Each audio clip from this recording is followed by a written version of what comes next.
যে আমরা মসজিদে আকসায় যেতে পারি না, আমরা মসজিদে আকসা জিয়ারত করতে পারি না, মসজিদে আকসায় 2 রাকাত সালাত আমরা আদায় করতে পারি না।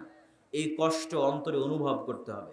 প্রত্যেক যারা মক্কা এবং মদিনায় হজ এবং উমরা করতে যায় তাদের মনে রাখতে হবে এই পৃথিবীতে আল্লাহর আরও একটি পবিত্র ঘর আছে, যা আমাদের নবীও সেই পবিত্র ঘরের সাথে সম্পৃক্ত, যা আমরা ধারাবাহিক ইতিহাসে বলবো। সেই পবিত্র ঘরে আমরা যেতে পারি না, যাওয়া হয় না। 70 বছর থেকে 80 বছর থেকে ওই পবিত্র ঘরে যাওয়ার রাস্তা মুসলমানদের জন্য, বিশ্বের মুসলমানদের জন্য বন্ধ হয়ে আছে। মুসা আলাইহিস সালামের অন্তরে যেমন কষ্ট ছিল, প্রত্যেক মুমিনের অন্তরে এরকম কষ্ট থাকতে হবে। সালাহুদ্দিন আইয়ুবী এই কষ্টে শপথ করেছিলেন, এই কষ্টেই শপথ করেছিলেন যে আমি হজ ওই দিন করব, আল্লাহর বাইতুল্লাহ ওই দিন দেখতে যাব যেই দিন আল্লাহর পৃথিবীতে আর একটা যে তৃতীয় ঘর আছে, ওই তৃতীয় ঘর যেই দিন উদ্ধার করতে পারবো সেই দিন।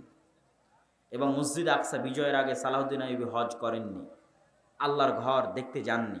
কেননা পৃথিবীতে তখন আরও আল্লাহর তো মোট 3টে পবিত্র ঘর, তো পৃথিবীর আরও একটা পবিত্র ঘর তো বিধর্মীদের দখলে, কাফেরদের দখলে। তো কেমনে কাফেরদের দখলে রেখে তিনি আল্লাহর আর একটা ঘর জিয়ারতে যেতে পারেন? এই কষ্ট ব্যথা নিয়ে তিনি, এই কষ্ট থাকার কারণেই তিনি যুদ্ধে জয়লাভ করতে পেরেছিলেন। সম্মানিত উপস্থিতি, তো মুসা আলাইহিস সালামের এই কষ্ট প্রত্যেক মুমিনের হৃদয়ে থাকতে হবে। মুসা আলাইহিস সালাতু ওয়াস সালাম মারা গেলেন, আযাব বানু ইসরাইলের উপর শেষ হয়ে গেল। বানু ইসরাইলের উপর আযাব শেষ হওয়ার পর বানু ইসরাইলের নবী হলেন ইউশা বিন নুন। ইউশা বিন নুনকে খিজির আলাইহিস সালাতু ওয়াস সালামকে যখন দেখতে গেছিলেন মুসা আলাইহিস সালাম, তখন সাথে একজন যুবক বয়সী ছেলেকে নিয়ে গেছিলেন, যার ব্যাগে ভাজা মাছ ছিল, যার ব্যাগ থেকে ভাজা মাছ পালিয়ে বের হয়ে গেছিল। সেই যুবকই হচ্ছে ইউশা বিন নুন। যখন গোটা জাতি বলে উঠল যে এখানে এত শক্তিশালী জাতি আছে, আমরা যুদ্ধে যাব না, তখন ইউশা বিন নুন এবং আর একজন, মোট 2 জন বলেছিল যে আল্লাহর আদেশ পালন করতে আমরা যুদ্ধে যেতে রাজি। তারা তাদের জাতিকে লক্ষ্য করে বলেছিল যে তোমরা এই শহরে প্রবেশ করো, যখনই তোমরা প্রবেশ করবা ফাইন্নাকুম গালিবুন, যখনই তোমরা এই শহরে প্রবেশ করবা আল্লাহর দয়ায়, আল্লাহর রহমতে তোমরা বিজয়ী হবা। তোমরা কেন তাদের শক্তি দেখে ভয় পাচ্ছ? বরং তোমরা আল্লাহর উপর ভরসা করো, ইন কুনতুম মুমিনিন, যদি তোমরা মুমিন হয়ে থাকো। এই ইউশা বিন নুনকে আল্লাহ নবী বানিয়ে দিলেন। ইউশা বিন নুন বানি ইসরাইলকে বলল, দেখো 40 বছর আযাব ভোগ করলা, এখন কি জেরুজালেম যুদ্ধ করে বিজয় করতে চাও? বানু ইসরাইল তওবা ইস্তেগফার করে বলল, ঠিক আছে, আমরা যুদ্ধ করে জেরুজালেম বিজয় করতে চাই। আমালেকা গোত্রের বিরুদ্ধে ইউশা বিন নুনের নেতৃত্বে বানু ইসরাইল যুদ্ধ শুরু করলো। এটা আরেকটা পৃথিবীর ইতিহাসের ব্যতিক্রম ধর্মী ঘটনার সাক্ষী মসজিদে আকসা। পৃথিবীর ইতিহাসের একমাত্র ব্যতিক্রম ঘটনার সাক্ষী মসজিদে আকসা, যেটা এখন বলতে যাচ্ছি। ইউশা বিন নুন বানু ইসরাইলদের নিয়ে যুদ্ধ করছেন। যুদ্ধ যখন জয় জয়, তখন শুক্রবার বিকেল। শুক্রবারের দিন দোয়া কবুল হয়। কোন সময় কবুল হয়? মুহাদ্দিসগণ বলেছেন আসর পর। কেন? তার কারণ এটা, আসর পর একজন নবীর দোয়া কবুল হয়েছিল শুক্রবারের দিন, তিনি হচ্ছেন ইউশা বিন নুন। ইউশা বিন নুনের দিনে শনিবারে যুদ্ধ নিষিদ্ধ, আর শুক্রবার সূর্য ডুবলেই শনিবার শুরু হবে। যেমন রমাজানে আগের রাতে সূর্য ডুবলেই তারাবি শুরু হয়, তেমন শুক্রবার সূর্য ডুবলেই শনিবার শুরু। মানে শনিবার শুরু হলেই তৎকালীন শরীয়ত অনুযায়ী যুদ্ধ বন্ধ। তাহলে আবার রবিবারে যুদ্ধ শুরু করতে করতে যে আর জয় হবে তার তো কোনো গ্যারেন্টি নাই। এখন যে গতি আছে, এই গতিতে যুদ্ধ চালিয়ে গেলে জয় হওয়া সম্ভব। ইউশা বিন নুন পড়ে গেলেন বিপদে। একদিকে সামনে শরীয়তের নিষেধাজ্ঞা যে সূর্য ডুবলে যুদ্ধ বন্ধ করো, আর একদিকে দেখতে পাচ্ছেন যে যুদ্ধে আমরা জিতছি, আমরা যুদ্ধে জিতবো, আর 2 ঘন্টা যুদ্ধ চালালে যুদ্ধে জিতবো, কি করবেন? এরকম এক ভয়ঙ্কর পরিবেশে তিনি আল্লাহর কাছে দোয়া করলেন। আল্লাহর কাছে দোয়া করতে গিয়ে ইউশা বিন নুন সূর্যকে লক্ষ্য করে বললেন, ইন্নাকা মা'মুরা, এই সূর্য তুমি আল্লাহর আদেশে আদিষ্ট। ওয়া আনা মা'মুরুন, আর আমি ইউশা বিন নুন আল্লাহর আদেশে আদিষ্ট। আল্লাহুম্মা বাসহা আলাইনা, হে আল্লাহ আপনি এই সূর্যকে থামিয়ে দিন, যেন আমরা জেরুজালেম বিজয় সম্পূর্ণ করতে পারি। মসজিদে আকসা বিজয় সম্পূর্ণ করতে পারি, তাই আপনি আজকে সূর্যকে থামিয়ে দিন। আমার নবী মুহাম্মদ সাল্লাল্লাহু আলাইহি ওয়াসাল্লাম বলেন, ইন্নাশ শামসা লাম তুহবাস লিআইয়ি বাশারিন, আসমান এবং জমিন সৃষ্টি করার পরে পৃথিবীতে কোনোদিন আল্লাহ সূর্যকে দুনিয়ার কোনো মানুষের জন্য থামিয়ে দেননি। একমাত্র ইউশা বিন নুনের জন্য আল্লাহ সূর্যকে থামিয়ে দিয়েছিলেন, যাতে তারা মসজিদে আকসা বিজয় করতে পারে। বলেন আল্লাহু আকবার।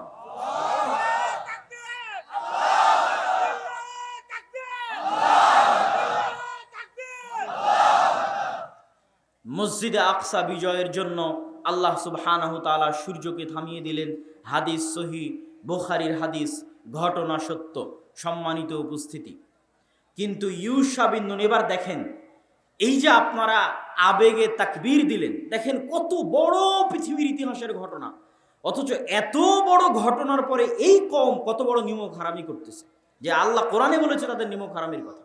কেন আল্লাহ তাদেরকে অভিশপ্ত বানিয়ে দিয়েছে, মাগদুব আলাইহিম কেন বানিয়ে দিয়েছে? চোখের সামনে দেখলো আল্লাহ সূর্য থামিয়ে দিয়েছে। এখন তারা বিজয়ী বেশে জেরুজালেমে প্রবেশ করতেছে, বিজয়ী বেশে।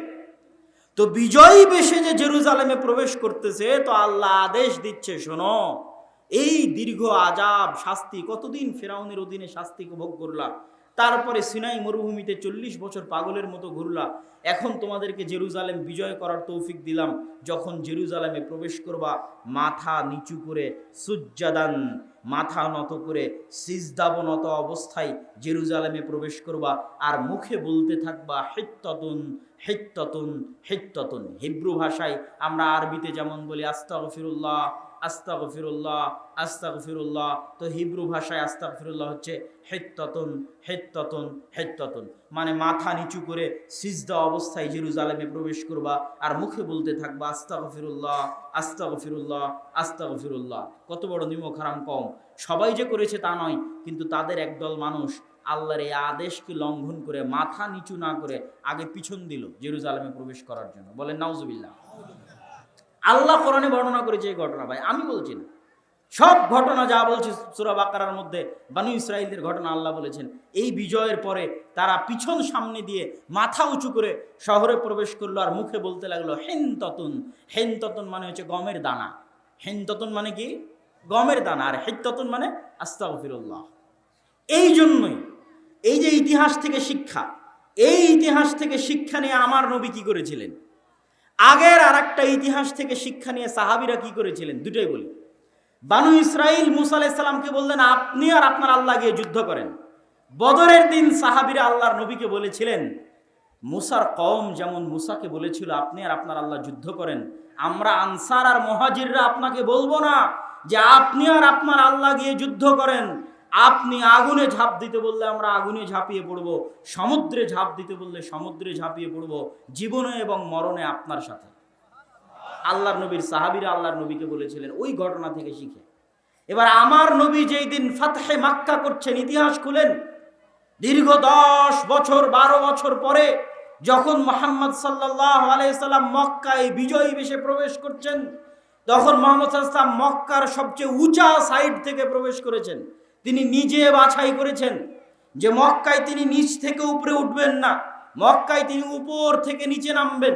কোন দিক দিয়ে নামলে মক্কায় উপর থেকে নামা যাবে সেটা সেই জায়গা বাছাই করে তিনি মক্কার উপরের সাইড দিয়ে, এবার উট যখন ধীরে ধীরে মক্কায় নামতেছে, তখন মুহাম্মদ সাল্লাল্লাহু আলাইহি ওয়াসাল্লামের মাথা উটের যে হাওদাজ থাকে সেই হাওদাজের উপর ঠেকিয়ে দিয়েছেন, সিজদাবনত অবস্থায় মুখে আল্লাহর জিকির আজকার এবং তাসবিহ তাহলিল পড়তে পড়তে মুহাম্মদ সাল্লাল্লাহু আলাইহি ওয়াসাল্লাম মক্কা শহরে প্রবেশ করেছেন। বলেন আল্লাহু আকবার।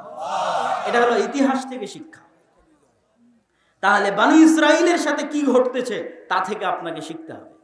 এরা এই কওম আল্লাহর এত দয়া দেখার পর এত বড় নিমক হারাম কেমনে হয়ে গেল? এরা তো নবীদেরই সন্তান ছিল, কেমনে এত বড় নিমক হারাম হয়ে গেল, এত বড় নাশুকর হয়ে গেল কেন? তার কারণ, আমি যখন মুসলমানদের অবস্থা দেখি যে মুসলমানেরা পৃথিবীতে কেন এত অধপতনে চলে গেল, এত নিচে নেমে গেল, তখন বিশেষ করে ইউরোপ সফরের পর আমার কাছে এটা পরিষ্কার হয়েছে বানু ইসরাঈলের অবস্থা আর মুসলমানদের অবস্থা। পার্থক্য কি? বানু ইসরাঈল যে ওই যে 300 বছর ফেরাউনের গোলামি করেছে, গোলামিতে স্বভাব নষ্ট হয়ে গেছে। কথা কি বুঝতে পারছেন? মানুষ যখন স্বাধীন থাকে, টাকা পয়সা থাকে, ক্ষমতা থাকে, তখন হৃদয় প্রশস্ত থাকে, হিম্মত উঁচু থাকে, অন্তর প্রশস্ত থাকে, হিম্মত উঁচু থাকে। যখন আপনি গোলাম, পালিয়ে বেড়াচ্ছেন, লুকিয়ে বেড়াচ্ছেন, খাওয়ার জায়গা নাই, থাকার জায়গা নাই, তখন আস্তে আস্তে অন্তর ছোট হয়ে যায়। ছোট হতে হতে তা আবার কত বছর? 200 থেকে 300 বছর অন্তর ছোট হয়ে গেছে। অন্তর ছোট হয়ে চরিত্র বিকৃত হয়ে গেছে। ঠিক আজকের মুসলমানদের, সারা বিশ্বের মুসলমানদের যে অধঃপতন, তার কারণ হচ্ছে আজ থেকে 60-70 বছর আগে 2-1টা মুসলিম দেশ বাদে সবগুলো মুসলিম দেশ প্রায় 150 থেকে 200 বছর ঔপনিবেশিক শাসন আমলের অধীনে ছিল, কলোনিয়াল সিস্টেম। আমরা ভারত, পাকিস্তান, বাংলাদেশ ছিলাম ব্রিটিশদের অধীনে 190 বছর। আমাদের স্বভাব চরিত্র যে বিকৃত হয়ে গেছে, ওই 190 বছর আগের যারা মুসলমান, তারা আমার আপনার মতো ছিল না। ওই 190 বছর আগের মুসলমানের হিম্মত ছিল, হৃদয় প্রশস্ত ছিল, লক্ষ্য স্থির ছিল। আমাদের চরিত্র বিকৃত হয়ে গেছে 190 বছরে। গোলামি করতে করতে, ব্রিটিশদের গোলামি করতে করতে আমরা মেন্টালি জন্মগত বাই বর্ন গোলাম। আমরা এখনো ভারত, পাকিস্তান, বাংলাদেশের মুসলমানেরা জন্মগত গোলাম। ওই 190 বছরের ট্রমা, কেউ যখন দেখে যে তার চোখের সামনে খুব ভয়ঙ্কর কিছু ঘটেছে, ও ট্রমায় ভুগে। তো মুসলমানেরা ওই 190 বছর গোলামির ট্রমা থেকে বের হতে পারে। এটা আরো অনুভব করলাম কখন? যখন দেখলাম যে ফ্রান্সের রাজধানী প্যারিসের আইফেল টাওয়ারের সামনে রাত 12টা-1টায় যারা সিগারেট খাচ্ছে সবই মুসলমান, যারা মদ এবং জুয়া খেলতেছে সবই মুসলমান। তো ওরা একটাও ইন্ডিয়া, পাকিস্তান, বাংলাদেশের মুসলমান নয়। তাহলে কোথাকার মুসলমান? ওই ফ্রান্স যেই দেশ শাসন করত ঔপনিবেশিক শাসন আমলে, ওই দেশের মুসলমান। আলজেরিয়া, মরক্কো, নাইজেরিয়া তথা আফ্রিকান কান্ট্রি ফ্রান্স শাসন করত। ফ্রান্স, ইতালি, স্পেন এরা আফ্রিকান কান্ট্রিগুলোকে ভাগ করে নিয়েছিল। তো ওদের চরিত্র এদের শাসনে বিকৃত হয়ে গেছে। এদের অধীনে ওরা 190-200 বছর থেকেছে। এখন ওই ট্রমা থেকে ওরা বের হতে পারেনি, কেন? গোলাম। আমরা 190 বছর গোলাম ছিলাম, এখনো আমরা ওই ট্রমা থেকে বের হতে পারিনি। আমাদের চরিত্র এই জন্য বিকৃত। তো ওরা 300 বছর গোলাম ছিল ফেরাউনের, এই জন্য সকাল সন্ধ্যা নিমক হারামি করতেছে, ছোট লোকের মতো কথা বলতেছে নবীর সাথে আর আল্লাহ সুবহানাহু ওয়া তাআলার সাথে। আমাদের অবস্থাও আজ অনুরূপী। সম্মানিত উপস্থিতি, এবার আমরা দেখব দ্বিতীয়বার জেরুজালেম বিজয়ের ঘটনা আর এক নবীর হাতে। তার নাম দাউদ। দাউদ আলাইহিস সালাতু ওয়াস সালামের নাম শুনেছেন? দাউদ আলাইহিস সালাতু ওয়াস সালামের হাতে জেরুজালেম বিজয়ের ঘটনা আল্লাহ কয়েক পৃষ্ঠা যাবত সূরা বাকারার মধ্যে বর্ণনা করেছেন। আল্লাহ সুবহানাহু ওয়া তাআলা শুরু করেছেন সূরা বাকারার 243 নম্বর আয়াতে, আর গিয়ে শেষ করেছেন প্রায় বলা চলে 252-53 নম্বর আয়াতে গিয়ে আল্লাহ সুবহানাহু ওয়া তাআলা শেষ করেছেন পুরো 2 পৃষ্ঠা। দাউদ আলাইহিস সালামের জেরুজালেম বিজয়ের ঘটনা আল্লাহ বলেছে। শুরু কিভাবে? এই যে ইউশা বিন নুনের হাতে জেরুজালেম বিজয় হলো, তারপরেও যে তারা আল্লাহর আদেশ অমান্য করলো, এইভাবে আল্লাহর আদেশ তারা অমান্য করতে থেকেছে। তখন আল্লাহ তাদের উপর আযাব দিয়েছে। আযাবে তারা জেরুজালেম থেকে বিতাড়িত হয়ে গেছে। আযাবে তারা জেরুজালেম থেকে বিতাড়িত হয়ে গেছে। দেখেন, আজকে আপনাদের বলতে এবং ভাবতে কষ্ট লাগলেও আমরা মুসলমানেরা আযাবের মধ্যে আছি। কিসের মধ্যে আছি? আযাবের মধ্যে আছি। আমাদের চরিত্রের কারণে, আমাদের অভ্যাসের কারণে। মসজিদে আকসা আমাদের হাতে নাই, বাহ্যিক কারণ যেটাই হোক, অভ্যন্তরীণ কারণ হচ্ছে আমাদের আমল, উম্মতে মুহাম্মাদির আমল। বিমা কাসাবাত আইদিনা, আমাদের আমলে আমরা মসজিদে আকসা হারিয়েছি। আমাদের তাকওয়া, পরহেজগারিতার অভাব এবং গুনাহের কারণে আমরা মসজিদে আকসা হারিয়ে দিয়েছি। তো ওদের উপর আল্লাহ আযাব পাঠালেন, জেরুজালেম থেকে বিতাড়িত করে দিলেন, ঘর বাড়ি ছাড়া হয়ে গেল। আজ আমাদের মুসলমান ভাইয়েরা ঘর বাড়ি ছাড়া আছে, মিলবে, একদম হুবহু মিলবে। ওই ঘর বাড়ি ছাড়ার কথা এটার মধ্যেও পাবেন। এই জেরুজালেমের কথাই বলবে যে কেমনে তারা ঘর বাড়ি ছাড়া হয়েছে। ঘর বাড়ি ছাড়া অবস্থায় জীবনযাপন কাটাতে কাটাতে ক্লান্ত হয়ে গেছে। তৎকালীন নবী শামুয়েলকে গিয়ে বলছে, আপনি আল্লাহর কাছে দোয়া করেন না, আল্লাহ আমাদের জন্য একজন শক্তিশালী বাদশাহ পাঠাক, যেন আবার আমরা জেরুজালেম বিজয় করতে পারি। আল্লাহ কিন্তু আমাদেরও শিখিয়ে দিয়েছে যে তোমরা দোয়া করবা সুলতানান নাসিরা, যেন আল্লাহ তোমাদের জন্য একজন শক্তিশালী বাদশাহ পাঠায়। হে আল্লাহ, আপনি আমাদের উম্মতে মুহাম্মাদিকে, ফিলিস্তিনকে জেরুজালেমকে, গাজার মুসলমানদেরকে উদ্ধার করার জন্য শক্তিশালী শাসক পাঠান। বলেন আল্লাহুম্মা আমিন। এই দোয়া তারাও করেছে নবীর কাছে গিয়ে। আল্লাহ বলছে, আলাম তারা ইলাল মালাই মিন বানি ইসরাঈল মিন বাদি মূসা ইয ক্বালু লিনাবিয়্যিন লাহুম বা'আস লানা মালিকান নুকাতিল ফি সাবিলিল্লাহ। হে নবী, আপনি একটু আল্লাহর সাথে কথা বলেন, আল্লাহর কাছে দোয়া করেন, আল্লাহ আমাদের জন্য একজন বাদশা দিক, ওই বাদশার পিছনে আমরা যুদ্ধ করব। তো নবী জানতেন এই বানু ইসরাইলের স্বভাব, যে এরা কত বড় নিমক হারাম, এটা তিনি জানতেন। তো তিনি নবী উত্তরে কি বলছেন, হাল আসাইতুম ইন কুতিবা আলাইকুমুল কিতালু আল্লা তুকাতিলু। আরে আমি আল্লাহর কাছে দোয়া করে যদি একজন রাজা নেই, তারপরে তোমরা যে যুদ্ধ করবার গ্যারেন্টি কি? তোমরাই তো তারা যারা মুসা আলাইহিস সালামের সাথে যুদ্ধ করনি, তো তোমরা যে মুখ ফিরিয়ে নিবে এর কোনো গ্যারেন্টি আছে? তখন তারা উত্তরে বলছে, ওয়ামা লানা আল্লা নুকাতিলা ফি সাবিলিল্লাহ ওয়া ক্বাদ উখরিজনা মিন দিয়ারিনা ওয়া আবনাইনা। এই যে বাড়ি থেকে তাড়িয়ে দেওয়া, আরে আমরা কেন যুদ্ধ করব না? আমরা তো আমাদের বাড়িঘর ছাড়া হয়ে গেছে। আজকের মুসলমানেরা বাড়িঘর ছাড়া আছে না নাই ভাই? আজকের জেরুজালেমের ফিলিস্তিনের মুসলমানেরা বাড়িঘর ছাড়া, ওই যুগের মুসলমানেরা বাড়িঘর ছাড়া হয়ে গেছে আল্লাহর আযাবে। আমাদের বাহ্যিক যে কারণই থাক, অভ্যন্তরীণ কারণ হচ্ছে আল্লাহর আযাব। তো আমরা তো আমাদের বাড়িঘর ছাড়া হয়ে গেছে, আমরা কেন যুদ্ধ করব না? অবশ্যই করব। আপনি আল্লাহর কাছে দোয়া করেন। ফালাম্মা কুতিবা আলাইহিমুল কিতালু তাওয়াল্লাউ ইল্লা কালিলাম মিনহুম। কিন্তু সত্যি সত্যি যখন আল্লাহ বাদশা পাঠিয়ে দিলেন, তখন যুদ্ধ আর তেমন বেশি মানুষ করতে পারল না। হাজার হাজার মানুষ থেকে মাত্র 313 জন যুদ্ধ করতে পেরেছিল, মাত্র। বাকি সব পরীক্ষায় ফেল করেছে। কিভাবে আল্লাহ তাদের পরীক্ষা করেছিলেন সেটাও বলছেন। ক্বাদ বা'আসা লাকুম তালুতা মালিকা। তখন নবী বলে দিলেন, আল্লাহ তোমাদের জন্য রাজা করে দিয়েছেন তালুতকে। ওরা বলছে, আরে তালুত রাজা হলো মানে? আমরা এত বড় বড় সমাজের সব বড় বড় নেতা, আমরা থাকতে তালুত রাজা হবে? আল্লাহ কোরআন মাজিদে বলছেন, তালুত তোমাদের চেয়ে জ্ঞানে এবং শক্তি সামর্থ্যে বড়, এই জন্য তাকে আমি রাজা বানিয়েছি, তোমরা তার আনুগত্য করো। ঠিক আছে, তালুতের আনুগত্য করে এবার যুদ্ধের মাঠে অবতীর্ণ হবেন। যুদ্ধের মাঠে অবতীর্ণ হলে তাবুত ফিরে পাওয়া যাবে। তাবুত কি? তাবুত হচ্ছে মুসা আলাইহিস সালামের লাঠি, তাবুত হচ্ছে মুসা আলাইহিস সালামের পাথর, যেই পাথর ফেটে ঝর্ণা বের হয়েছিল। ওইটা যারা জেরুজালেম থেকে এদের তাড়িয়ে দিয়েছিল জুলিয়েট বাদশা, যার নাম আল্লাহ কোরআনে বলেছে জালুত, ওই জালুত নিয়ে চলে গেছিল। তো ওখান থেকে বানু ইসরাঈলরা বরকত পেত, বরকত লাভ করত। তো বলছে, যদি তোমরা এই যুদ্ধে বিজয়ী হও, তাহলে মুসার লাঠি আর পাথর পুনরায় তোমাদের ফিরিয়ে দেওয়া হবে, যাতে তোমরা বরকত লাভ করতে পারো। তো যুদ্ধের জন্য রওনা দিয়েছে। আল্লাহ পরীক্ষা স্বরূপ বলেছে, এই যুদ্ধে যাওয়ার পথে নদী আছে, নদীতে যদি পানি পান করো যুদ্ধে অংশগ্রহণ করতে পারবে না। নদীতে যদি পানি পান না করো যুদ্ধে অংশগ্রহণ করতে পারবে। ঠিক আছে, সবাই পানি পান করে নিয়েছে, 313 জন পানি পান করেনি। এই 313 জন নদী পার হওয়ার পর দেখছে বিশাল সেনাবাহিনী জালুতের।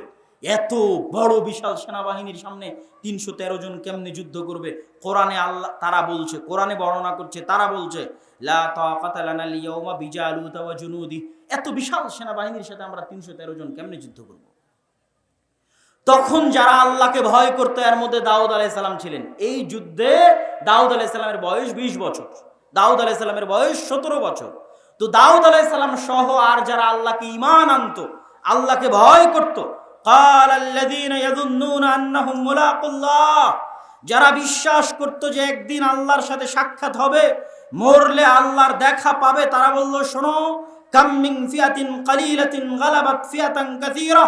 যদি আল্লাহর সাহায্য থাকে, কত অল্প দলকে আল্লাহ কত শক্তিশালী দলের বিরুদ্ধে বিজয়ী করে দেন।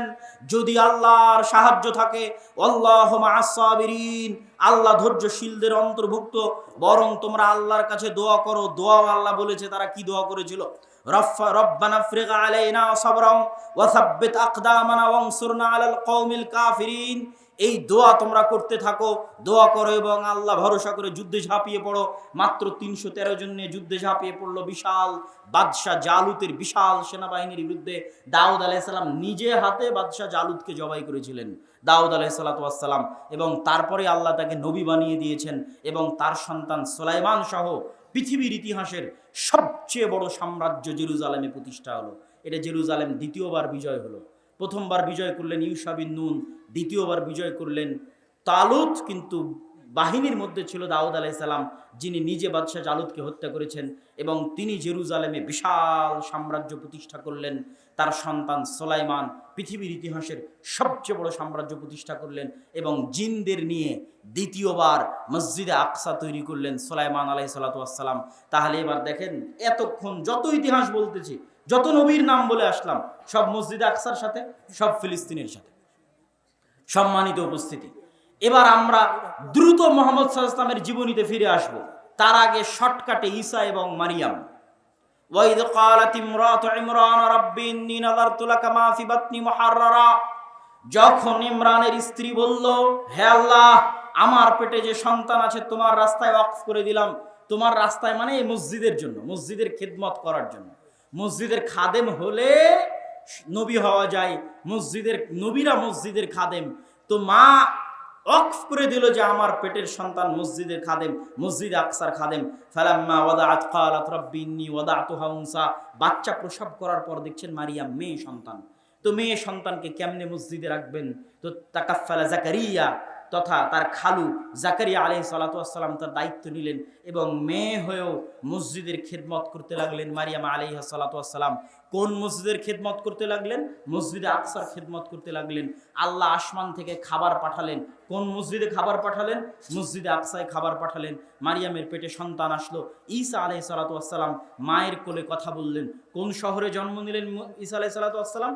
জেরুজালেমে জন্ম নিলেন, ফিলিস্তিনে জন্ম নিলেন, মসজিদে আকসার পাশে জন্ম নিলেন। এই পর্যন্ত দিয়ে এবার আমরা সামারি দেখি।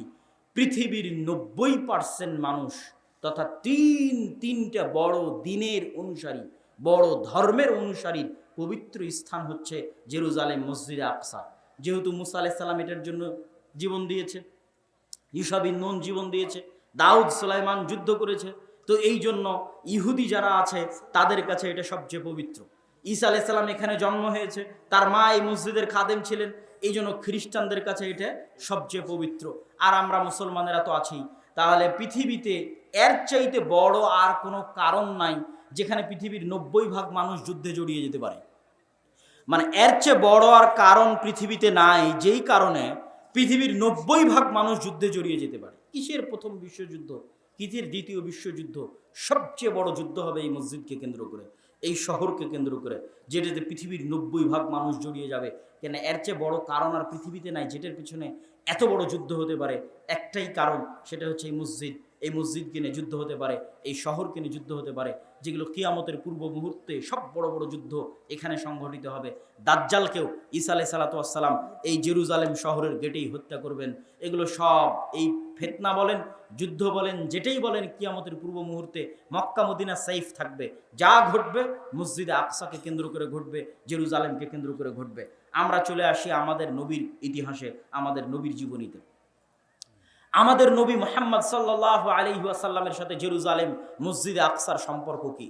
আমাদের নবী মুহাম্মদ সাল্লাল্লাহু আলাইহি ওয়াসাল্লামের সাথে জেরুজালেমের বেশি না 3টে সম্পর্ক বলে আমরা বক্তব্যের মুসলমানদের জেরুজালেম বিজয়ের ঘটনায় এগিয়ে যাব।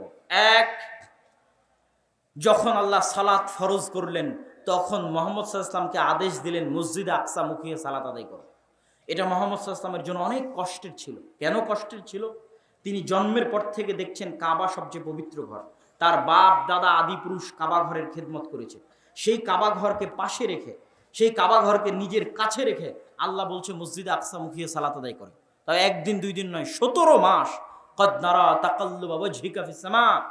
আর আল্লাহর নবী বারবার আসমানের দিকে চাইতে থাকলেন, কখন আল্লাহর ওহী আসবে, মসজিদে আকসা পরিবর্তন হয়ে কাবা কিবলা হয়ে যাবে।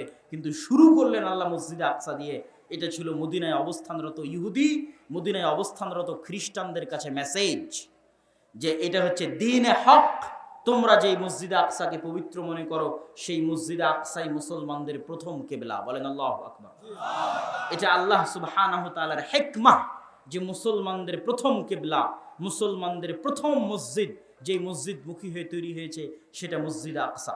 মুহাম্মদ সাল্লাল্লাহু আলাইহি ওয়াসাল্লামের জীবনে দ্বিতীয় ঘটনা, সুবহানাল্লাযী আসরা বিআবদিহি লাইলাম মিনাল মাসজিদিল হারামি ইলাল মাসজিদিল আকসা আল্লাযী বারাকনা হাওলাহ।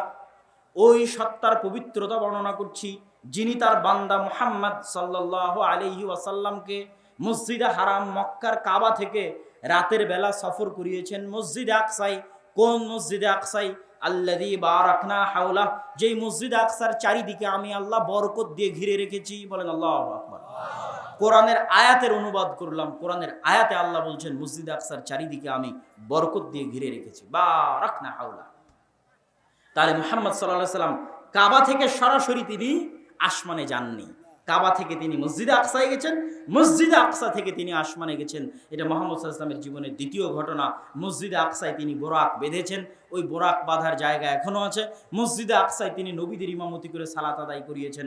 সম্মানিত উপস্থিতি, মুহাম্মদ সাল্লাল্লাহু আলাইহি সাল্লামের জীবনের তৃতীয় ঘটনা, হুদায়বিয়ার সন্ধির পরে মক্কার কাফের এবং মুশরিকেরা ব্যবসায়িক উদ্দেশ্যে গেছে ফিলিস্তিনে, জেরুজালেমে। তখন ফিলিস্তিন জেরুজালেমে কন্ট্রোল আছে রোমান এম্পায়ারের।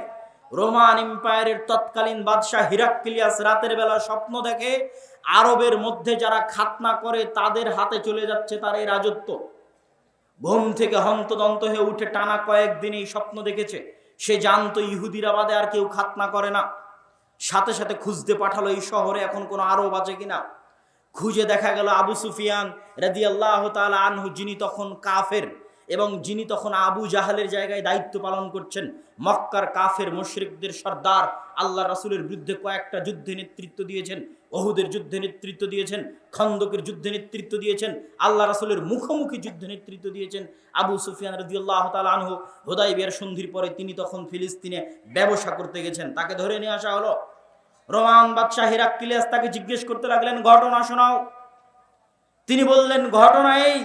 তখন রোমান বাদশাহ হিরাক্লিয়াস কয়েকটা প্রশ্ন করলো, তার মধ্যে দুটো প্রশ্ন করে আমরা বক্তব্য সামনের দিকে এগিয়ে নিয়ে যাব। দুটো প্রশ্নের একটা প্রশ্ন হচ্ছে, আমাকে বলো মুহাম্মাদের পূর্বে তার বংশে অতীতে তোমাদের কুরাইশ বংশে, বানু হাশিম বংশে, ইসমাইলের বংশে অতীতে আর কেউ কোনদিন কি নবী দাবি করেছিল? আবু সুফিয়ান বললেন, না, অতীতে তো দীর্ঘ 2-3 হাজার বছরে ইসমাইলের বংশে কেউ কোনোদিন নবী দাবি করেনি। বাদশাহ হিরাক্লিয়াস বললেন, যদি আগে কেউ নবী দাবি করে থাকতো আমি বলতাম মুহাম্মদ সাল্লাল্লাহু আলাইহি ওয়াসাল্লাম অন্যের দেখা দেখি নিজে নবী দাবি করেছে। অতীতে যেহেতু ইসমাইলের বংশে কেউ নবী দাবি করেনি, অতএব এটা বলার সুযোগ নাই যে মুহাম্মদ দেখা দেখি নবুয়তের দাবি করেছে। এবার আমাকে শোনাও, তোমাদের বংশে বানু ইসমাইলে, কুরাইশে, বানু হাশিমে কেউ কি কোনোদিন রাজা বাদশাহ ছিল? আবু সুফিয়ান উত্তরে বলছে, না, আমাদের বংশে কেউ তো কোনোদিন রাজা বাদশাহ ছিল না। বাদশাহ হিরাক্লিয়াস বলছে, যদি বলতে যে মুহাম্মাদের অতীতে সাল্লাল্লাহু আলাইহি ওয়াসাল্লাম কেউ কোনোদিন রাজা বাদশাহ ছিল, তাহলে আমি বলতাম নিজের বাপদাদার রাজত্ব ফিরে পাওয়ার জন্য নবুয়তের ভান ধরেছে। কিন্তু আগে তো কেউ রাজা বাদশাহ ছিল না, তাহলে ভান ধরার তো প্রয়োজন নাই, তাহলে ঘটনা কিছু আছে। তারপরে একের পর এক জিজ্ঞাসা যখন শেষ, তখন বাদশাহ হিরাক্লিয়াস ঘোষণা করতেছে। কে ঘোষণা করতেছে? তৎকালীন বিশ্বের সবচেয়ে শক্তিশালী এম্পায়ারের রাষ্ট্রপ্রধান। মনে করেন আজকের পৃথিবীর সবচেয়ে শক্তিশালী রাষ্ট্র যদি আমেরিকা হয়, তাহলে আমেরিকার রাষ্ট্রপ্রধান কোথায় বসে ঘোষণা করতেছে? জেরুজালেমে মসজিদে আকসার পাশে বসে ঘোষণা করতেছে। কার সামনে ঘোষণা করতেছে? আল্লাহর নবীর সবচেয়ে বড় শত্রু মক্কার কাফের মুশরিকদের সর্দারের সামনে বসে ঘোষণা করতেছে, জেরুজালেমে বসে ঘোষণা করতেছে।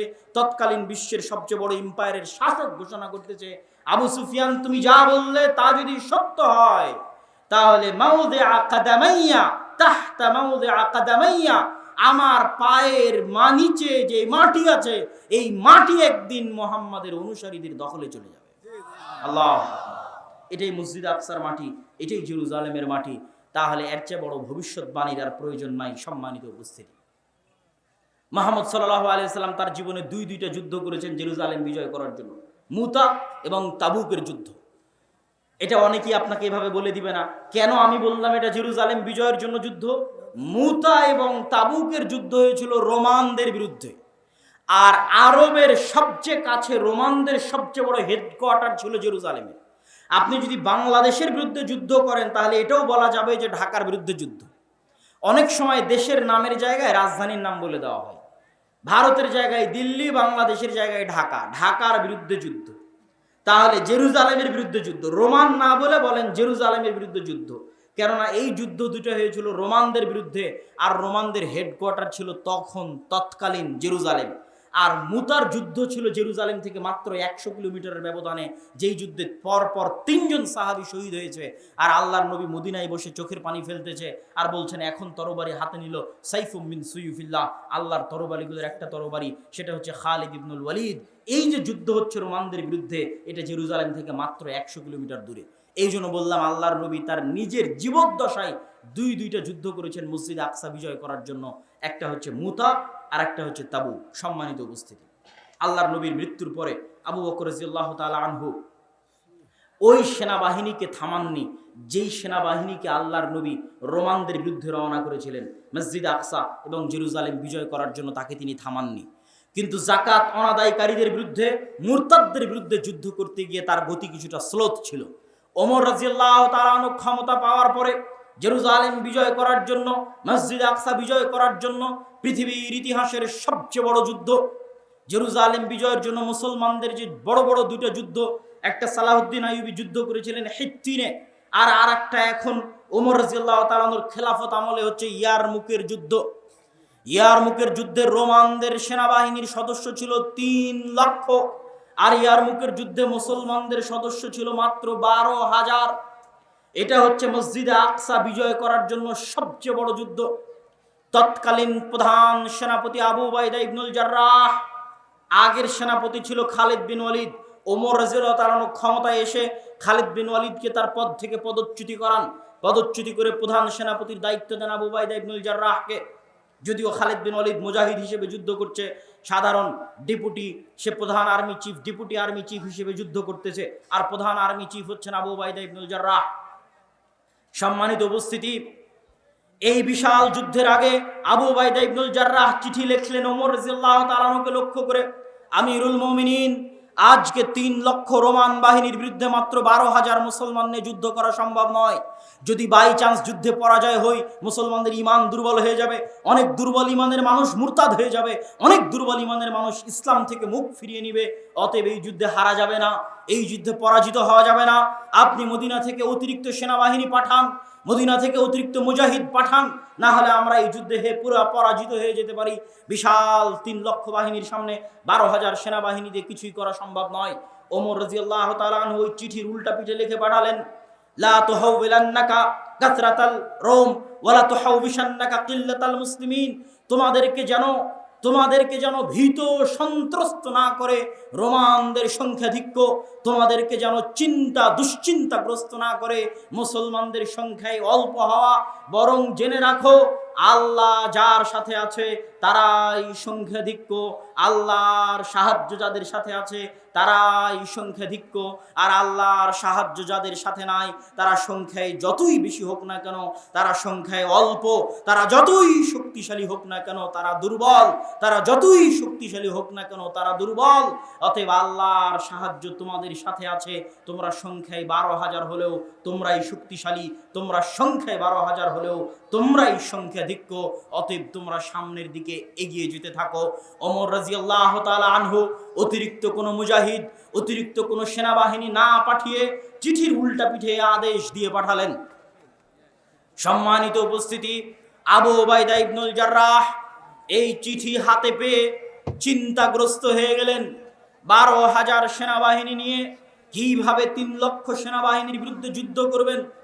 চিন্তাগ্রস্ত হয়ে যাওয়ার পরে তিনি খালিদ বিন ওয়ালিদের সাথে পরামর্শ করছেন। খালিদ বিন ওয়ালিদ পরামর্শ দাও, আমিরুল মুমিনিন খলিফাতুল মুসলিমিন কাউকে পাঠাননি, আমরা 12,000 মানুষ কেমনে 3 লক্ষের বিরুদ্ধে যুদ্ধ করব? খালিদ বিন ওয়ালিদ বললেন, আবু উবাইদা ইবনুল জাররাহ, আপনি যদি কিছু মনে না করেন আমি একটা কথা বলি, আমার কথা আপনি রাখবেন। আবু উবাইদা ইবনুল জাররাহ বললেন, বলো খালিদ। খালিদ বিন ওয়ালিদ, বলো কি কথা?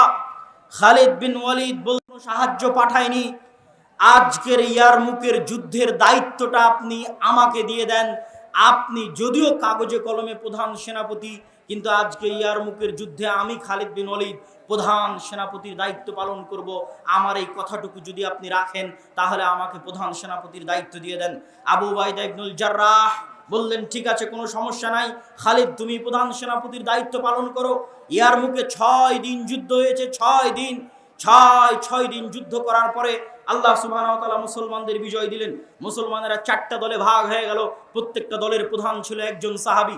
4টা দলে ভাগ হয়ে গিয়ে এবার আজকের ফিলিস্তিনের যত শহরের নাম শুনেন, যেই গাজার নাম শুনছেন, ইয়ারমুকের যুদ্ধের পরের দিনই গাজা শহর বিজয় হয়েছে।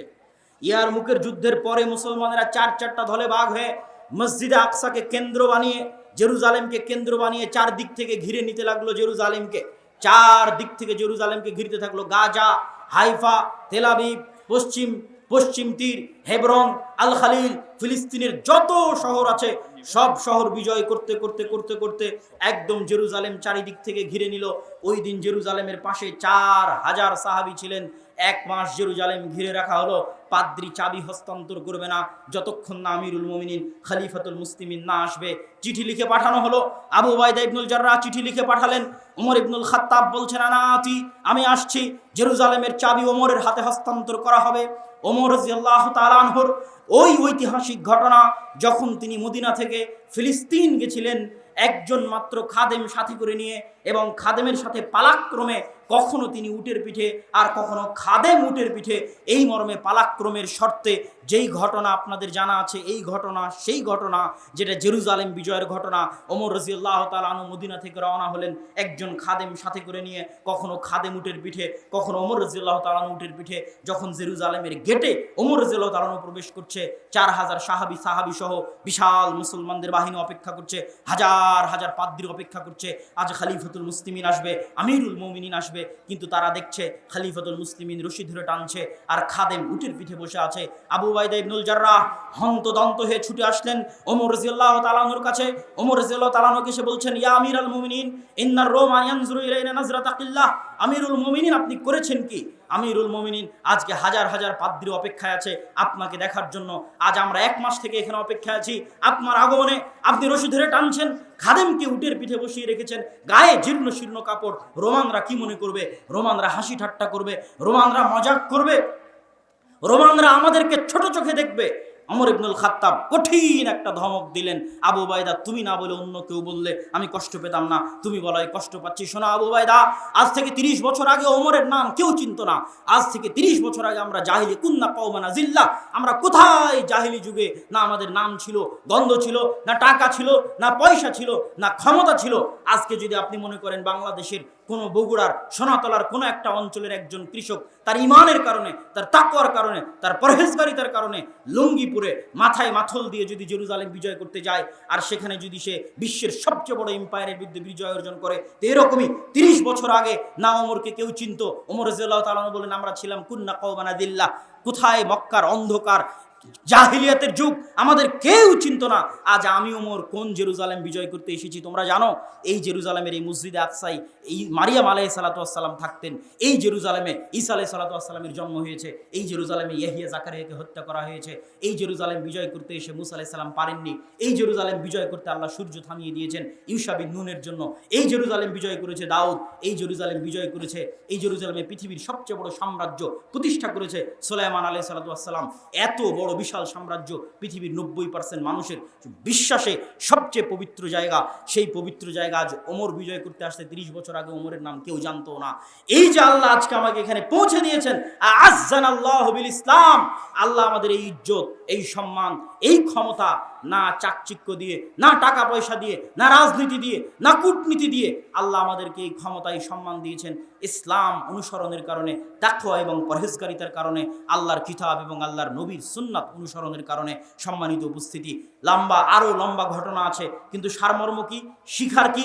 এই যে পুরো বানু ইসরাইলের লম্বা ঘটনা শুনলেন, জেরুজালেম কেন্দ্রিক ইতিহাস শুনলেন, শিক্ষা এটাই যে আমরা গজবের মধ্যে আছি, আযাবের মধ্যে আছি। যেদিন ঈমান ফিরে আসবে, তাকওয়া ফিরে আসবে, পরহেজগারিতা ফিরে আসবে, যারাই ঈমান নিয়ে, তাকওয়া নিয়ে, পরহেজগারিতা নিয়ে সামনে এগিয়ে যাবে, আল্লাহ যেমন ইউশা বিন নূনের জন্য সূর্য থামিয়ে দিয়েছিলেন, 313 জনকে আল্লাহ যেমন বিজয় দিয়েছিলেন, ঠিক তেমনি মুসলমানদের হাতেও বিজয় হবে।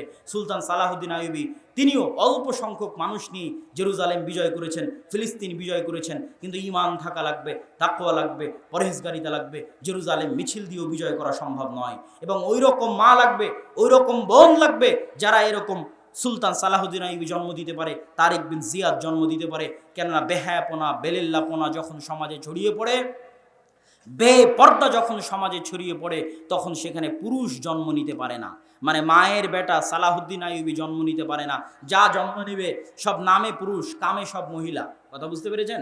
সমাজে বেহায়াপনা, বেলিল্লাপনা থাকলে এটাই সমাজের রেজাল্ট।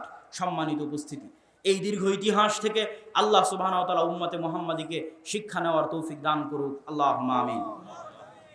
বক্তব্যের শুরুতে বলেছিলাম আমাদের আজকের এই অনুষ্ঠানটা দেশব্যাপী আল জামিয়া সালাফিয়ার অধীনে মসজিদ ভিত্তিক দ্বীন শিক্ষা পরিচালনার লক্ষ্যে আদ-দাওয়া ইলাল্লাহর যে মহৎ উদ্যোগ, সেই মহৎ উদ্যোগকে সামনে রেখে এই অনুষ্ঠানটি আয়োজন করা হয়েছে।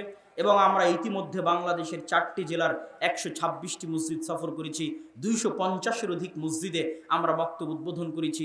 এবং সালাফি কনফারেন্স রাজশাহীর পরে, তথা 23-24 নভেম্বর রাজশাহী সালাফি কনফারেন্সের পরে আমাদের এই সফর পুনরায় শুরু হবে এবং বাংলাদেশের বাকি জেলাগুলোতেও আমরা যাব এবং সেখানে মসজিদ ভিত্তিক মক্তব চালু করার জন্য, দ্বীন শিক্ষা ব্যবস্থা করার জন্য আমরা মানুষদের মধ্যে সচেতনতা তৈরি করতে চাই। আমি আমার দীর্ঘ সফরে ইউরোপ, সৌদি এবং ভারতের দীর্ঘ সফরে মুসলমানদের দূরবীন দিয়ে দেখেছি এবং আপনাদেরকে বললাম যে মুসলমানদের চরিত্র 200-250 বছরে নষ্ট হয়েছে। যেমন বানু ইসরাঈলের চরিত্র ফেরাউনের গোলামিতে নষ্ট হয়ে গেছিল, আমাদের চরিত্র এই 70 বছরে এখনও ঠিক হয়নি। তথা 1946-45-এর পরে এই 70 বছরে এখনও চরিত্র ঠিক হয়নি, আরও সময় লাগতে পারে চরিত্র ঠিক হতে।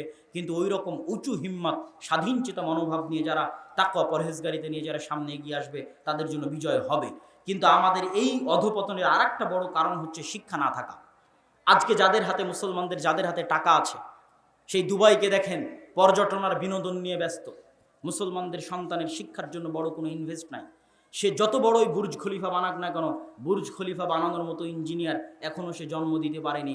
ওই চায়না, আমেরিকা থেকে ভাড়া করে নিয়ে আসা কোম্পানি, যত চুক্তি হয়, এই আরব বিশ্বের যতগুলো ধনী রাষ্ট্র আছে, এদের বেশিরভাগ চুক্তিগুলো থাকে ওই সমস্ত আমেরিকান এবং যে কোম্পানিগুলো আছে চাইনিজ কোম্পানি তাদের কাছে। তথা তারা শিক্ষায় পিছিয়ে আছে তাদের চাইতে 500 বছর। ইউরোপ এবং আমেরিকার চাইতে আমরা তো দরিদ্র দেশ, তৃতীয় বিশ্বের কান্ট্রি, যারা মুসলমানদের ধনী দেশ, তারাও 500 বছর পিছিয়ে আছে। আর আমাদের দেশের রাষ্ট্রের কথা যদি বলেন, সরকারের হাতে টাকা থাকলে রাস্তাঘাট তৈরি করে, ব্রিজ কালভার্ট তৈরি করে, শিক্ষার জন্য কোনো বিনিয়োগ নাই সরকারের। যে শিক্ষার জন্য কিছু করলো, জ্ঞান গবেষণার জন্য কিছু করলো, আমাকে আপনাকে পড়ানোর জন্য কিছু করলো, আমাকে আপনাকে কিছু শিখানোর জন্য কিছু করলো, এরকম কোনো বড় প্রজেক্ট আপনি পাবেন না। কেননা আমরা যদি নাও পড়ি তবুও বিদেশে লেবারি করে টাকা পাবো, এটাতেই সরকারের চলবে, এটাতেই সরকারের দিন পার হবে রেমিটেন্স দিয়ে। সুতরাং আমরা পৃথিবীতে লেবার হিসেবেই থাকবো, এতে সরকারের কোনো আপত্তি নাই। এরকম অশিক্ষিত লেবার শ্রেণী তথা তাদেরকে গরু ছাগলের মতো হত্যা করা যায়। আজ মুসলমানদেরকে গরু ছাগলের মতো হত্যা করা কেন সম্ভব হচ্ছে? তার আরও একটা বড় কারণ, তাকওয়া পরহেজগারিতা, ঈমান তো নাই। আর একটা বড় কারণ হচ্ছে আমরা শিক্ষায় তাদের চেয়ে পিছিয়ে। এই জন্য আমাদেরকে গরু ছাগলের মতো তারা হত্যা করতে পারছে। মায়ানমারে দেখেন রোহিঙ্গাদেরকে পশু পাখিও মনে করে না যখন তাদের বুকে গুলি চালায়। কেন? তাদের মধ্যে তাকওয়া পরহেজগারিতা, ঈমানের তো প্রশ্ন আছে, শিক্ষা নাই। আজ ঠিক যদি আপনার মসজিদ কমিটির কাছে আসেন, তাহলে মসজিদ কমিটি টাইলস বানিয়ে রেখেছে। কত মসজিদ এরকম নিবেন? 126টা মসজিদের মধ্যে, মসজিদে আল্লাহর কসম মসজিদে টাইলস লাগানো আছে, আল্লাহর কসম মসজিদে এসি লাগানো আছে, কিন্তু মসজিদে মক্তবের দ্বীন শিক্ষার ব্যবস্থা নাই। কি বলবেন? তখন আমি বক্তব্যে বলেছি যে আপনার এই মসজিদ যদি আপনি স্বর্ণ দিয়ে বানিয়ে দেন, আর এই মসজিদের আশেপাশে তো সব জুয়াখোর আর মদখোরে ভরা, মসজিদ বানিয়ে দিলেন স্বর্ণ দিয়ে, আশেপাশে সব মুসলিম যুবক সন্তানেরা জুয়া, মোবাইলের জুয়া, বাইরের জুয়া, নেশা, বিড়ি, সিগারেট এগুলো নিয়ে ব্যস্ত। তো মসজিদে সালাত আদায় করতে আসবে কে? আপনার এই মসজিদ থেকে তো আগে দ্বীন শিক্ষার ব্যবস্থা করতে হবে। তাহলে এসি টাইলস না থাকলেও খোলা মাঠে মানুষ সালাত আদায় করবে, ঈমান থাকলে খোলা মাঠে সালাত আদায় করবে। সম্মানিত উপস্থিতি, এই দুঃখ এবং এই কষ্ট নিয়ে আমরা দাওয়াতি কাজ করছি। আপনারা আজকে যে যেখান থেকে এসেছেন ফিরে গিয়ে, কেননা মনে রাখবেন, মাদ্রাসা দিয়ে আমরা 2% আপনার সন্তানের, সারা পৃথিবীর মানুষের, মুসলমানের, বাংলাদেশের মুসলমানের, 18 কোটি মুসলমানের 2% ছেলে মেয়েকে আমরা পড়াতে পারি মাদ্রাসায়। কেননা যাই 2%, আর বাকি 98% যাই স্কুলে, তাদেরকে দিন শিখানোর একটাই মাধ্যম যদি মসজিদে দিন শিক্ষার ব্যবস্থা থাকে। এই লক্ষ্য উদ্দেশ্য নিয়ে আল জামিয়া সালাফির দাওয়া বিভাগ আর দাওয়া ইলাল্লাহ কাজ করছে। তার অধীনে আজকে এখানে দাওয়া ইসলামী সেন্টার উদ্বোধন হলো। তার এই যুবক ভাইদের অধীনে আজকে এখানে প্রোগ্রামের আয়োজন হয়েছে এবং আপনাদের এই চরেও আমরা কিছু মক্তব আগে থেকে প্রায় 2 বছর আগে থেকে আমরা 100টা মক্তব পরিচালনা করে আসি। তার মধ্যে কিছু এই অঞ্চলের চরে আছে, বগুড়াতে কিছু গাইবান্ধার চরে আছে বেশিরভাগগুলো, আর নতুন করে আবার আমাদের এই সফরের মাধ্যমে চালু হচ্ছে। এই প্রত্যেকটা মসজিদে আমরা অর্থনৈতিক সহযোগিতাও পাঠানোর চেষ্টা করে থাকি, আমাদের যে সিলেবাসের বই পুস্তকগুলো আছে সেগুলো ফ্রি বিতরণের চেষ্টা করে থাকি। এই লক্ষ্য এবং উদ্দেশ্য নিয়ে আপনাদেরকে দানের হাত প্রশস্ত করার জন্য এই মসজিদ এই সম্মেলন কমিটি যারা আয়োজন করেছে, স্বেচ্ছাসেবক ভাই যারা এখানে উপস্থিত হয়েছে, তাদের সকলকেই আমি প্যান্ডেলের মধ্যে যাওয়ার জন্য আহ্বান জানাবো। আপনাদের এই দানের অর্থ আপনাদের অত্র অঞ্চলের দিন শিক্ষার জন্যই, অত্র অঞ্চলের মসজিদে কোরআন শিক্ষা, দিন শিক্ষার ব্যবস্থা চালু করার জন্যই ব্যয় হবে। এই নেকির আশায় আপনারা সকলেই উক্ত দানে অংশগ্রহণ করার চেষ্টা করবেন। স্বেচ্ছাসেবকেরা আছে কিনা আমি জানি না, সংখ্যা অনেক অল্প মনে হচ্ছে তো। এবং যারা স্টেজে আছেন তারাও এই বৈঠকি দানে অংশগ্রহণ করার চেষ্টা করেন। আল্লাহ সুবহানাহু ওয়া তাআলা আমাদের উদ্যোগকে কবুল করুক, বলেন আল্লাহুম্মা আমিন। আল জামিয়া সালাফিয়ায় আগামী 23 ও 24 নভেম্বর সালাফি কনফারেন্স আছে, এখান থেকে ভাইয়েরা যাবে। আপনাদের প্যান্ডেলের মধ্যেই সালাফি কনফারেন্সের ব্যানার দেখতে পাচ্ছেন, আপনাদের সেখানে দাওয়াত রইল। আল্লাহ কবুল করুক, যাওয়ার চেষ্টা করবেন, বলেন ইনশাআল্লাহ। সম্মানিত উপস্থিতি, আমি আমার বক্তব্যের শেষে এসে আল্লাহর কাছে দোয়া করতে চাই। হে আল্লাহ, আপনি আসমান এবং জমিনের মালিক, আপনি আরশের মালিক, আপনি দেখছেন, আপনি সবই জানেন। আজ ফিলিস্তিনের মুসলমানেরা, ফিলিস্তিনের মা এবং বোনেরা কি কষ্টে, কি দুঃখে দিনাতিপাত করছে তা আপনি দেখছেন, তা আপনি জানেন। আপনি আপনার দয়া এবং রহমত দিয়ে তাদেরকে উদ্ধার করুন, বলে আল্লাহুম্মা আমিন।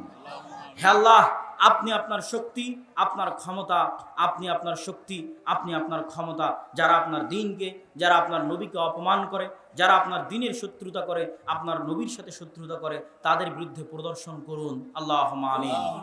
হে আল্লাহ, আপনি আপনার শক্তি, আপনি আপনার ক্ষমতা তাদের বিরুদ্ধে প্রদর্শন করুন, যারা আপনার দিন, আপনার নবী, আপনার দিনের শত্রুতা করে এবং আপনার নবীর দিনকে ধ্বংস করার চেষ্টা করে, তাদের বিরুদ্ধে প্রদর্শন করুন, আল্লাহুম্মা আমিন।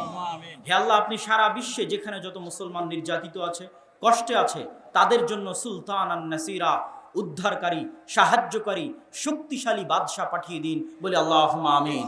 হে আল্লাহ, আপনি মুসলমানদের জন্য সুলতান সালাহুদ্দিন আইয়ুবী, ওমর ইবনুল খাত্তাব, তারেক বিন জিয়াদের মতো শক্তিশালী শাসক, শক্তিশালী আমির, শক্তিশালী নেতা পাঠিয়ে দিন, যার অধীনে মুসলমানেরা জিহাদ করে তাদের এই কষ্ট, তাদের এই দুঃখ থেকে বের হয়ে আসতে পারবে, সেরকম শাসক আপনি দান করুন, আল্লাহুম্মা আমিন। হে আল্লাহ, ফিলিস্তিনে যে সমস্ত মুসলমানেরা মারা যাচ্ছে তাদেরকে আপনি শহীদ হিসেবে কবুল করুন, আল্লাহুম্মা আমিন। হে আল্লাহ, আমরা আজকে যারা এখানে উপস্থিত হয়েছি তাদেরকে আপনি আপনার দিনের উপরে মৃত্যু পর্যন্ত টিকে থাকার তৌফিক দান করুন, আল্লাহুম্মা আমিন। মহিলা প্যান্ডেলে মা এবং বন্ধুদেরকে অনুরোধ করব, আপনারা উক্ত বৈঠকি দানে অংশগ্রহণ না করে বিদায় নেবেন না। অবশ্যই আপনারা চেষ্টা করবেন উক্ত বৈঠকি দানে অংশগ্রহণ করতে। আল জামিয়া সালাফিয়া সারা দেশব্যাপী শিক্ষা কেন্দ্রিক, মসজিদ কেন্দ্রিক আমরা কাজ করি। জামিয়া সালাফিয়া রূপগঞ্জ, নারায়ণগঞ্জ প্রায় 60 বিঘা জমির উপর, জামিয়া সালাফিয়া ডাঙ্গিপাড়া, পাবা, রাজশাহী প্রায় 30 বিঘা জমির উপর, এবং জামিয়া সালাফিয়া ডাঙ্গিপাড়া, পাবা, রাজশাহীতে বিদেশি শিক্ষক এবং বিদেশি ছাত্র অবস্থান করে। প্রায় বাংলাদেশের বিশ্ববিদ্যালয়গুলোতে যেই লেভেলের বেতন আছে, জামিয়া সালাফিয়া ডাঙ্গিপাড়া, পাবা, রাজশাহীতে বিদেশি শিক্ষকদের সেই লেভেলের বেতন আছে। এবং সৌদি আরব থেকেও কিছুদিন পূর্বে মেহমান এসেছিল, যারা 10 দিন ব্যাপী ছাত্রদের দার্স দিয়েছে, এবং মদিনা ইসলামী বিশ্ববিদ্যালয় থেকে মেহমানদের আসা অব্যাহত থাকবে এবং তারা আপনাদের সন্তানকে জামিয়া সালাফিয়া ডাঙ্গিপাড়াতে দার্স দিবে। আমরা এটাকে মার্কাজি দারুল ইলুম, মার্কাজুল ইলম বানাতে চাই এবং তারই অধীনে সারা দেশব্যাপী মসজিদ ভিত্তিক দিন শিক্ষা কার্যক্রমের আমরা উদ্যোগ নিয়েছি। আল্লাহ সব কিছুকে কবুল করুক, আল্লাহুম্মা আমিন। যারা আজকের এই বক্তব্যটা লিখিত আকারে পড়তে চান, এই মাসেরই যদি মাসিক আল ইতিসাম থাকে, নভেম্বরের মাসিক আল ইতিসাম আজকে আছে কিনা, নিয়মিত পুরো জেরুজালেমের ইতিহাস লিখিত আকারে যাচ্ছে। যাওয়ার সময় মাসিক আল ইতিসাম নেওয়ার চেষ্টা করবেন, আমাদের যে বই পুস্তকগুলো আছে সেগুলো নেওয়ার চেষ্টা করবেন। আর জেরুজালেমের ইতিহাসটা পর্ব আকারে মাসিক আল ইতিসামে যাচ্ছে। আল্লাহ সুবহানাহু ওয়া তাআলা কবুল করুক। সম্মানিত উপস্থিতি, আমি আমার বক্তব্য এই বলে শেষ করছি। সুবহানাকা আল্লাহুম্মা ওয়া বিহামদিকা আশহাদু আল্লা ইলাহা ইল্লা আনতা আস্তাগফিরুকা ওয়া আতুবু ইলাইক ওয়া আখিরু দাওয়ানা আনিল হামদুলিল্লাহি রাব্বিল আলামিন। আসসালামু আলাইকুম।